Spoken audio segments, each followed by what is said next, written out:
think I realize and understand that I'm mature enough to know that I need to be a 6 a.m. gym person. Because you get everything done and still got time to go home, do whatever you need to do, go to work, whatever. But yeah, the 6 a.m. gym life for me, for real, I feel good. This is Jarrett Mays, a 35-year-old father of 7, a man full of energy, laughter, and love, whose life would take a horrifying turn no one could have foreseen. Ambushed and left to die, his story is one of tragedy that shook an entire community. On the morning of July 3, 2024, emergency responders rushed to the Peachtree Apartments in Clinton Township, Michigan, after multiple 911 calls reported gunfire. When officers arrived, they found Jarrett lying in the parking lot, shot multiple times. Though his body was failing, the impact of his death was immediate. A devoted father gone, leaving behind children, family, and friends who would never be the same. Just hours earlier, Jarrett had been living his normal life, unaware that danger was waiting. The attack wasn't random, it was deliberate, carried out in broad daylight at a complex already scarred by violence. As investigators combed the scene, they began piecing together a chilling reality. This was not an isolated act. The Peachtree Apartments had already been the backdrop for deadly incidents earlier that year. But what made this crime even more disturbing was the motive, a motive that ran deeper and darker than anyone could have imagined. But before that, let me take you back to the city of Detroit, Michigan, where it all started. Bite my tongue, it's a bad habit. I don't want to link, I don't want to smoke, I don't want to drink, I don't want to stay the night, I don't. Jarrett Alexander Mays was born and raised in Detroit, Michigan, where he developed a strong sense of community and family. He grew up in the east side of Detroit, an area that shaped him into the resilient and hard-working man he would later become. Tragically, those same streets that raised him would one day grieve his loss, remembering him not only as a product of their environment, but as someone who embodied its spirit. Detroit wasn't just where he lived, it was the backdrop of his childhood, the streets that demanded resilience, and the community that instilled in him a sense of responsibility from an early age. It taught Jarrett how to stand tall, how to adapt, and how to carry himself with strength in the face of challenges. Those who knew Jarrett best often reflected on the way he carried himself, even at a young age. He wasn't careless, nor was he aimlessly drifting through life. Instead, he moved with purpose, aware that the circumstances of his upbringing didn't have to define his future. Jarrett believed that where you begin is only part of the story, the rest is written through determination and effort. He embodied that belief in everything he did. Friends recalled how he approached challenges with focus, never shying away from hard work. Whether it was school, responsibilities at home, or simply setting goals for himself, Jarrett showed a discipline that set him apart. He understood that progress required sacrifice, and he was willing to put in the time to build something better for himself and those around him. At just 35 years old, Jarrett was a man who had already achieved much in life. He had 7 children, was an entrepreneur, a skilled tradesman, and had a career at Chrysler where he was a valued and dependable employee. Jarrett's family was everything to him. He was known to his children as a loving father, always there for them, whether it was providing for their material needs or being their emotional rock. His bond with his children was unbreakable, and his kids always knew that their dad was someone who would do anything for them. Jarrett was also a man who wore many hats. He was known not only for his work ethic, but for his personal and professional achievements. He worked at Chrysler, where he was a valued and dependable employee. His dedication and passion for his work made him stand out among his peers. But Jarrett's skills extended beyond his work at Chrysler. He was also a nurse, having worked at the former Beaumont Hospital. His caring nature and commitment to helping others made him the kind of person anyone would want in their corner. Moreover, Jarrett was an entrepreneur. He owned and operated a shoe cleaning business called Shoe Solutions, where he provided shoe cleaning and sole restoration services. His passion for his work shone through in the quality of service he offered. His attention to detail and care in restoring shoes spoke volumes about his character. He always went the extra mile for his customers. What's up, y'all? In today's video, I'm going to explain the importance of getting your shoes iced. Here today we have a pair of Jordan 11 Concords, one of my favorite pair. I actually did a deep clean on both of these shoes, as you can see. But the difference is, one is not ice and this one is ice. And as you can see, the one that's ice makes the shoe look completely different. It makes it look brand new versus the one that wasn't ice. And it looks good, but still. You want these results because you want your shoe to look as new as possible. That's why you come to me for the service, right? So, I offer this service to you. Just make sure you check the next slide for my new pricing list. Jarrett's influence didn't stop there.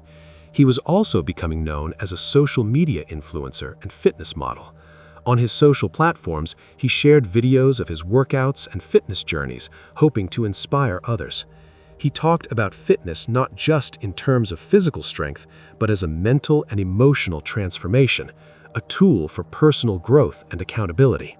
I think I realize and understand that I'm mature enough to know that I need to be a 6 a.m. gym person. Because you get everything done and still got time to go home, do whatever you need to do, go to work, or whatever. But yeah, the 6 a.m. gym life for me, for real. I feel good. Then it's like, ain't nobody in there for real. You got all the old folks. They in there doing whatever they do, not bothering you. It's quiet, it's peaceful. Yeah, I'm changing my gym time to 6 a.m. for real. Because I need that in my life. I need that. Fitness is not just fitness. Fitness is personal growth. Fitness is transformation. Fitness is accountability. Fitness is mental health. Fitness is confidence. Fitness is strength. Fitness is therapy. Fitness is peace. Fitness is more than just fitness. All who knew Jarrett would tell you that he was much more than the sum of his many talents. Sadly, he would not live long to harness all these talents. He was a person of great character, someone who cared deeply about his family, his community, and the people around him. He was someone who showed others the importance of hard work, dedication, and love for those who mattered most. Jarrett wasn't just a young man with ambition. He was also a creative spirit who found his way into Detroit's growing independent film community. He became part of the city's local film scene, taking roles in small productions that showcased both his talent and his pride in his hometown. By the time of his death, his career was beginning to take shape. He had already appeared in several independent projects and was preparing for his next opportunity, a film titled Caught in the Crossfire. Friends and colleagues remembered how excited he was about the project, seeing it as a chance to step further into the spotlight and prove himself as a rising figure in the local arts scene. But for Jarrett, his children came first. His love for them was evident, and it was this same love that would leave a void in their lives when he was tragically taken away. Oh, it's a video. It's a video. It's a whole lot of money. Period. I know how to skate. 1, 2, 3. On the morning of July 4th, 2024, Jarrett Mays was violently cut short in a senseless act of violence. He was shot multiple times in the parking lot of his apartment complex in Clinton Township, Michigan. The incident occurred around 11 a.m., right in the middle of what should have been a celebratory day for the community. This was a man who was beloved by his friends, family, and community, a man who worked multiple jobs to provide for his children. Yet this would be the day his life was abruptly taken. The Peachtree Apartments where Jarrett lived had become a hotspot for violence, and it would be this location that would become the scene of his tragic murder. Earlier that year, the same complex had witnessed another fatal shooting, and just a day before Jarrett's murder, a chilling incident had occurred. In the early morning hours of July 3, 2024, police were dispatched to the Peachtree Apartments in Clinton Township, Michigan, after receiving a call about a violent domestic dispute. According to official reports, the situation quickly escalated when 29-year-old Jennifer Marie Hayes allegedly turned on her boyfriend during an argument. The confrontation ended in bloodshed. The man was stabbed repeatedly, more than a dozen times, leaving him critically injured. Emergency responders rushed him to the hospital, where doctors fought to stabilize him. Against the odds, he survived. Jennifer was taken into custody at the scene. Prosecutors later charged her with assault with intent to murder, a serious felony carrying the possibility of a life sentence. But this was not the only act of violence to strike the Peachtree Apartments. Same complex, different night, different victims. Authorities would later clarify that Jennifer's stabbing case and the shooting death of Jarrett Mays were separate incidents, unrelated in motive or circumstance. 34-year-old Jarrett was found lying in the street, a gunshot wound to his head, surrounded by spent bullet casings. The scene was described as an ambush, a carefully planned attack. The exact motives for his murder remain unclear. However, the case was more horrifying than anyone imagined. In January 2024, another tragedy had struck the Peachtree Apartments. What should have been a routine custody exchange ended in violence when Tiana Ross, a young mother, was gunned down in the parking lot. The meeting was supposed to be simple, a handoff, a moment of transition between parents. Instead, it became fatal. Her death sent shockwaves through the community. For residents, it was another painful reminder that the Peachtree Apartments had become a recurring backdrop for violence. This incident, long before the killing of Jarrett Mays, underscored a troubling pattern. The complex was already marked by bloodshed, its history of violence quietly accumulating, incident after incident, without resolution. But the cold-blooded nature of the murder of Jarrett sent disbelief through the community. How could someone so loved, so dedicated to his family, be taken in such a brutal way? Why would anyone want to harm Jarrett Mays? As news of his murder spread, his family and friends were left grappling with the pain of his loss.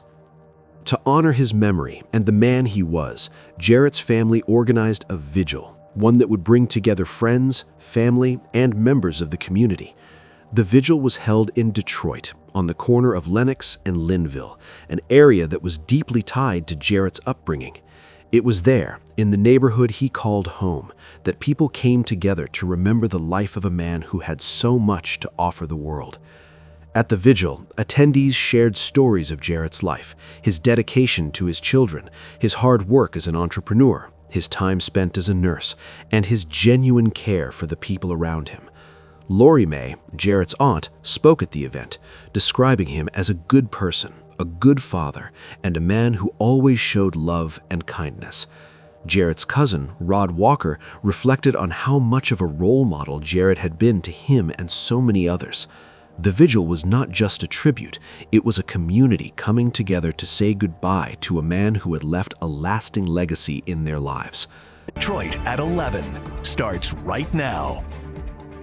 Tonight, a father of 7 down on the 4th of July. He was a good person. How his family is honoring him tonight as the investigation into his continues. And delivering results. After mail trucks repeatedly tore up a Waterford man's lawn, we took his complaints to the post office. The update we're getting tonight. Plus, good weather for getting outside. High pressure is building in. That means some sunshine for your Sunday. But how long will it last? I'll have a look at the week ahead coming up. But we begin with loved ones lifting up the memory of a Detroit father fatally shot on the 4th of July. Thank you for joining us tonight for 7 News Detroit at 11. I'm Darren Cunningham. Jarrett Mays was found down early Thursday morning outside the Peachtree Apartments in Clinton Township. As police continue their investigation, friends and family gather for a vigil on Detroit's east side tonight. 7 News Detroit reporter Tiara Braddock was there and shows us how the father of 7 is being remembered. The vigil for Jared Mays was held here on the corner of Lenox and Linville on Detroit's east side. He was born and raised here, and his family wanted to have the vigil in the area that he called home. It hurts. It hurts to see someone at 35 years old who had their whole life ahead of them now gone. Lori Mays, Jared's aunt, was one of many people who came to the vigil to honor the father of 7. He was a good person, a very good person, a very loved person, a good dad. And it's very heartbreaking that he is no longer with us. Very heartbreaking. Mays was shot and killed on the 4th of July at his apartment complex in Clinton Township. It was kind of unbelievable, you know, because Jared wasn't that type of person. He was a real strong character guy who just went to work, very passionate about everything he did. Rod Walker is Mays' cousin. He says Mays was loved by so many people. He was really like a role model to me, so I can picture that he was a role model to a lot of others, you know. Mays worked at Chrysler, and according to his Aunt Lori, he accomplished so many things in his 35 years of life. He owned his own company called Shoe Solutions. He worked at Chrysler. He was a nurse by trade. He also was a skilled trades. He had trained for that. He worked at UPS. He worked at Beaumont as a nurse. While Mays' family is mourning his death, they are also seeking answers in his. What we do want to see is we do want to see justice. We want people to speak up. This is not a time to be quiet. We want them to tell what happened so this can, this person can be prosecuted. They took a father away from a lot of children. If you have any information that will help police solve the murder of Jared Mays, make sure you contact them. You can find their contact information on our website, wxyz.com. Reporting on the east side. But Jared's family was not content with just mourning his loss. They wanted answers. They demanded justice for Jared and for his 7 children who would now grow up without their father. They implored anyone who had information about the shooting to come forward and help identify those responsible for his death. The Clinton Township Police Department launched a thorough investigation, but despite their best efforts, the case remains unsolved. As the investigation into Jared Mays' tragic murder unfolded, the Clinton Township Police Department moved quickly to gather evidence and identify those responsible. The shooting was a shocking event that had rocked the local community, and the authorities were determined to get to the bottom of it. Police officers spent hours at the scene collecting crucial evidence such as spent bullet casings, forensic details, and possible security footage from nearby cameras. However, the investigation quickly became challenging. While there were multiple witnesses to the events that transpired, the details surrounding the shooting were still vague. The police department, aware of the intensity of the case, maintained a level of confidentiality around the information they released to the public. This decision was likely to preserve the integrity of the investigation, but it also left the community with more questions than answers. Despite these challenges, the police remained committed to finding justice for Jared, his family, and the community. They continued to gather leads, looking for any shred of information that could help them connect the dots.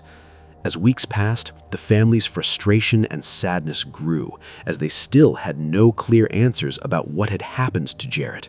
His family, especially his parents, struggled with not knowing why someone would want to take the life of their loved one. Jared's murder had an undeniable ripple effect throughout the Clinton Township community. The Peachtree Apartments had already been a location associated with violence, but nothing could prepare the residents for the heart-wrenching tragedy that had unfolded in their midst. Jared was not just a resident, he was someone who had become a part of the fabric of the community. His strong presence as a father, entrepreneur, and hard worker left an indelible mark on those around him.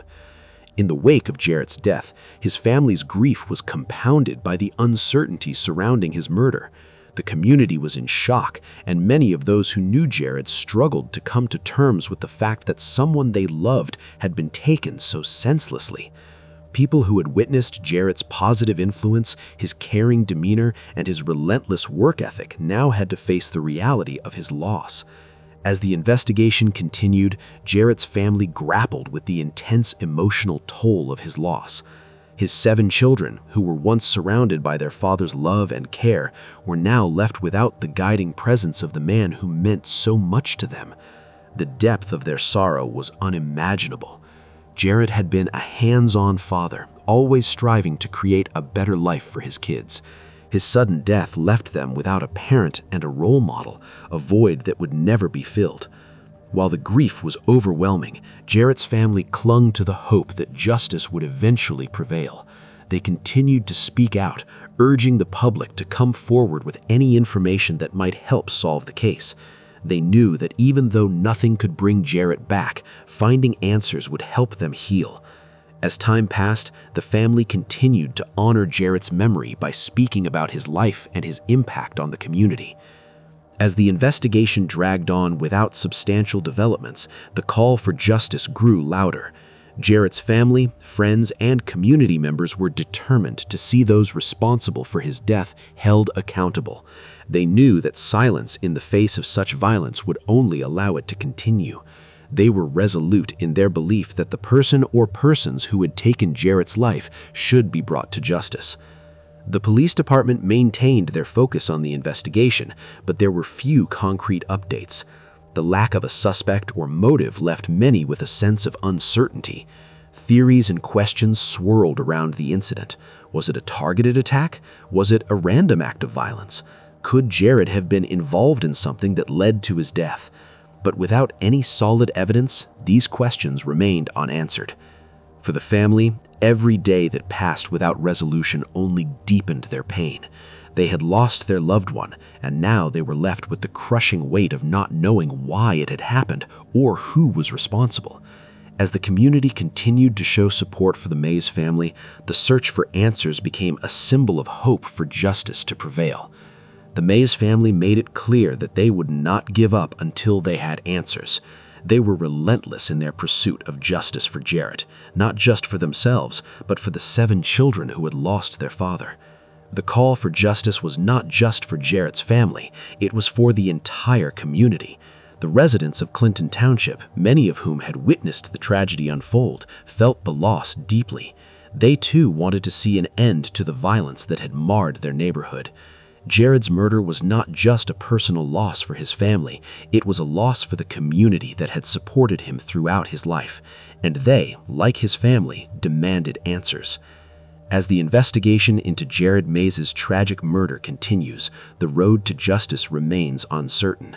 The police are still working to piece together the details of that tragic day, but with each passing day, the frustration of not having closure grows. The longer the investigation drags on, the harder it becomes for Jarrett's family to find peace. But despite the challenges, they hold on to the belief that justice will eventually be served. Jarrett Mays' story is one of senseless violence and heartache, but it is also a story of hope, resilience, and the enduring power of family. His family will not stop fighting for answers, and the community will continue to support them as they work towards healing.